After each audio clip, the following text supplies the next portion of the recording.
Hello everyone, in this video I will share how to enable camera flash notification on Samsung A14.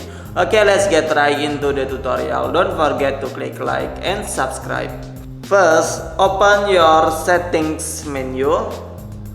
Okay, next open accessibility. Okay, next open advanced settings. Okay, next open flash notification. Okay, this is camera flash notification. You tap enable. Yaps. Next, I will test.